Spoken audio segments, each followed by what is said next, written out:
Hello विद्यार्थियों, मैं राजीव पांडे आपके अपने यूट्यूब चैनल एसएसटी संगम में सभी का स्वागत करता हूं।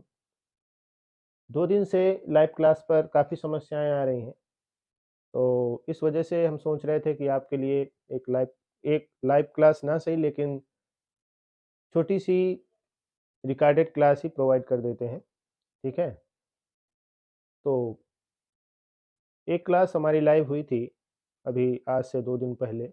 उसमें हमने भारतीय प्राचीन इतिहास के स्रोत के बारे में थोड़ा बहुत जानकारियां हासिल किया था। तो चलिए उसी क्रम में आगे की ओर बढ़ते हैं, देर ना करते हुए। आज की जो ठीक है। हमारी क्लास है वो प्राचीन भारतीय इतिहास के स्रोतों से है। प्राचीन भारतीय प्राचीन भारतीय इतिहास के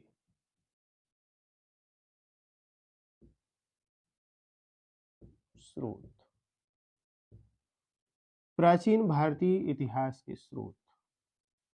इतिहास इतिहास है क्या? वास्तव में इतिहास वह है जिसे हम किसी न किसी माध्यम से जानकारी हासिल करते हैं। या तो वह लिखित माध्यम हो, ठीक है, या तो वो साहित्यिक माध्यम में हो, या तो पुरातात्विक स्रोत हो। कहने का मतलब इतिहास जानने का जो स्रोत है, इतिहास जानने के जो प्राचीन भारतीय इतिहास के जो स्रोत हैं, उनको जानने के 2 माध्यम हैं। पहला माध्यम है साहित्यिक स्रोत। साहित्यिक स्रोत साहित्यिक स्रोत साहित्यिक स्रोत और दूसरा माध्यम है पुरातात्विक स्रोत। पुरातात्विक स्रोत पुरातात्विक स्रोत। पहला है साहित्यिक और दूसरा है पुरातात्विक स्रोत। देखिए, सबसे पहले हमें इस वीडियो में साहित्यिक स्रोतों के बारे में अध्ययन करना है। ठीक है, चलिए तो साहित्यिक स्रोतों के बारे में जानते हैं। साहित्यिक स्रोतों को 3 भागों में बांटा गया है। ठीक है, देखिए, साहित्यिक स्रोतों को 3 भागों में बांटा गया है। पहला है धार्मिक साहित्य। ठीक, धार्मिक साहित्य धार्मिक साहित्य और उसके बाद है धर्मेतर साहित्य। धर्मेतर साहित्य और तीसरा है संगम साहित्य। संगम साहित्य।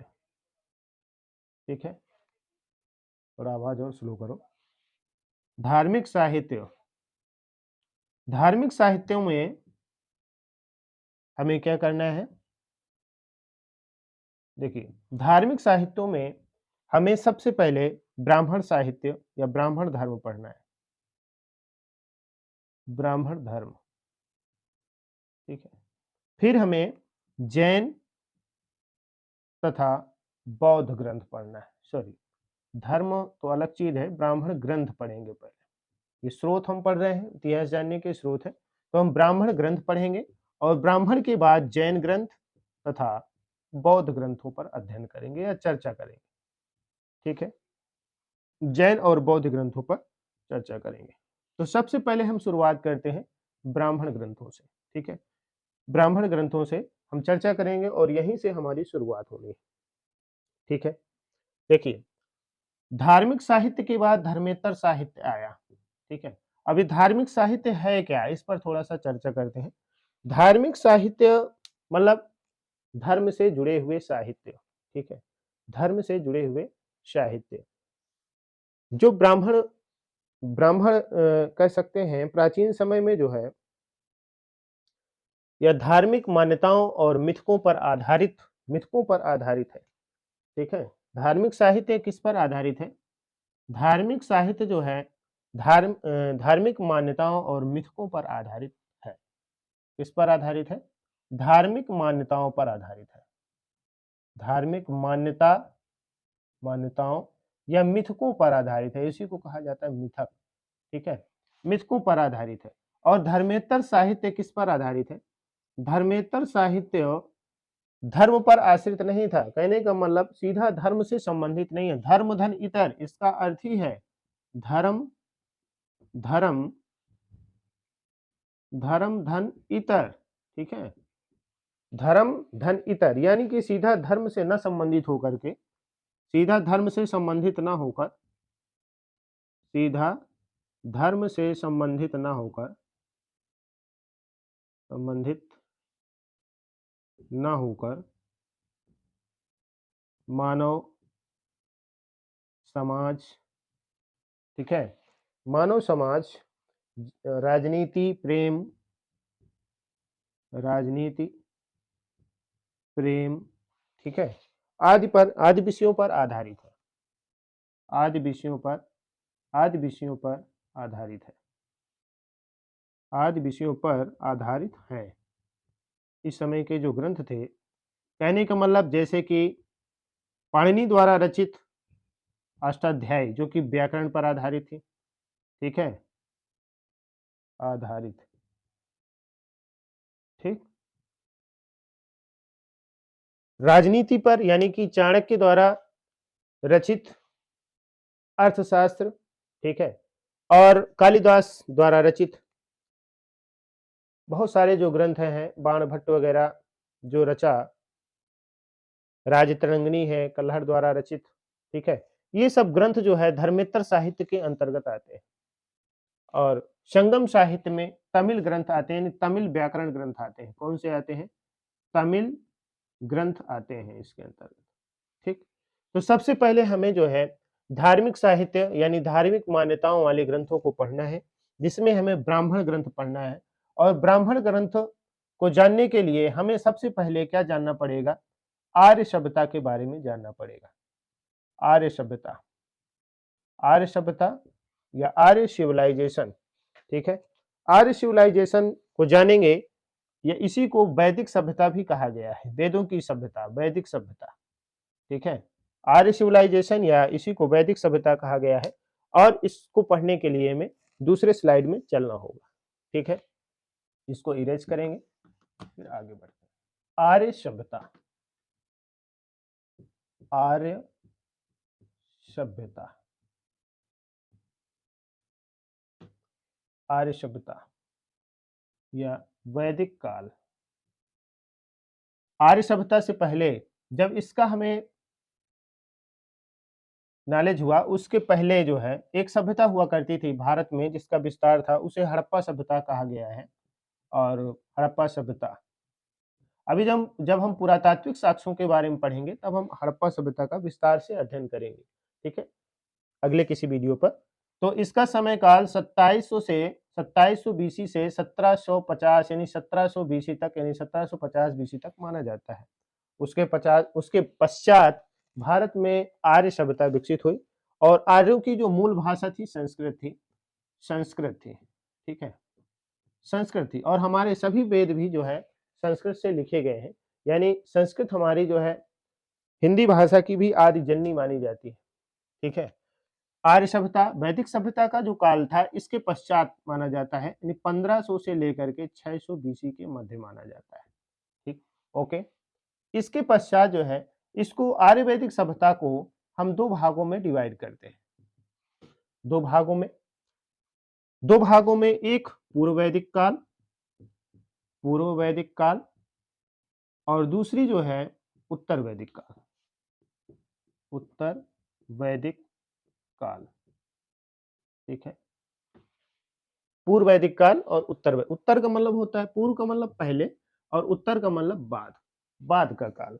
पूर्व वैदिक काल का जो समय था वो हमारा 1500 बीसी से लेकर के 1500 बीसी से लेकर 1000 बीसी तक का माना गया है। उत्तर वैदिक काल 1000 बीसी से लेकर, यानी 1000 ईसा पूर्व से लेकर 600 ईसा पूर्व तक माना जाता है, ठीक। इसके बाद महाजनपद काल आता है, 16 महाजनपदों का उदय होता है, ठीक है। उसका अगला वीडियो में जब ये सारी चीजें हम पढ़ डालेंगे तो इसके बाद हमें महाजनपद काल को भी पढ़ना है, ठीक है। उसका समय महाजनपद काल का 600 बीसी से 200 बीसी तक माना जाता है लगभग, ठीक है। ये महाजनपद काल है, जब 16 जनपद भारत में हुआ करते थे, महाजनपद काल। ठीक, तो उत्तर वैदिक काल यानी पूर्व वैदिक काल और उत्तर वैदिक काल का हमें अध्ययन करना है। देखिए, पूर्व वैदिक काल में हमें मुख्य रूप से क्या पढ़ना है? देखिए, वेदों की संख्या, अब हमें वैदिक काल में वेदों को पढ़ना है और वेदों की संख्या है 4। वेदों की संख्या कितनी है? 4 है। कौन-कौन से हैं? ऋग्वेद यानी ऋग्वेद जो सबसे प्राचीन वेद माना जाता है, ठीक है? इसका समय काल 1500 से 1000 ईस्वी के 1020 यानी ईसा पूर्व के बीच माना जाता है। इसके बाद जो भी हमारे वेदों की रचना हुई है वो 1000 से 6000 वो सॉरी 1000 से 600 बीसी के बीच हुई है। यानी ऋग्वेद के बाद यजुर्वेद, यजुर्वेद, सामवेद और अथर्ववेद, अथर्ववेद, अथर्ववेद, ठीक है। सबसे प्राचीन वेद किसे माना जाता है? ऋग्वेद को माना जाता है और सबसे नवीन अथर्ववेद को माना जाता है, ठीक है। तो इसी क्रम में हमें अब आगे पढ़ना है और हमें पढ़ना है क्या? हमें पढ़ना है पूर्व वैदिक काल के बारे में अध्ययन करना है और पूर्व वैदिक काल में हमें जो पढ़ना है यानी वेदों की रचना को जो पढ़ना है, ठीक है। ऋग्वेद की रचना हुई और उस समय जीवन क्या था? ऋग्वेद के समय में जो जीवन था वो सरल था। जीवन जीना क्या था? जीवन सरल था भैया, ठीक। जीवन सरल था। आज के समय में तो जीवन सरल नहीं है, बहुत ही कठिन हो चुका है व्यक्ति का, है ना? तो ऋग्वेद के समय में जीवन क्या था? सरल था। देखिए, ऋग्वेद ऋग्वेद में जो है कहा गया है कि 10 मंडल हुआ करते थे। 10 मंडल यानी मंडल का मतलब होता है भाग। क्या होता है भैया? भाग होता है। ध्यान से समझिएगा क्योंकि एक-एक शब्द आपके लिए रामबाण होने वाले हैं परीक्षा के दृष्टिकोण से, ठीक है? 10 मंडल यानी 10 भाग हुआ करते थे। अभी इसके बारे में गहन अध्ययन करते हैं, ठीक? इसके बाद कुछ सुधन उक्ति हुआ करती थी। सुधन उक्ति मतलब सूक्ति, सूक्ति, ठीक है? सूक्ति कितनी हुआ करती थी? 1028, 1028, ठीक है? इसे कहा गया है सुंदर उक्ति, ठीक? सुधन उक्ति का मतलब होता है सुंदर उक्ति या सुंदर विचार, ठीक? इसके बाद कुछ इसमें ऋचाएँ यानी मंत्र भी हुआ करते थे। ऋचा को क्या कहा जाता है? ऋचाएँ यानी मंत्र। संस्कृत के जो श्लोक हुआ करते थे, उनकी संख्या है 10,462, ठीक? इसको आप लिख सकते हैं। यहाँ पर मतभेद है, लेकिन कई जगह पर ऑथेंटिक बुकों में भी 10,462 दिया गया है। इस क्रम में आप इसे याद कर सकते हैं।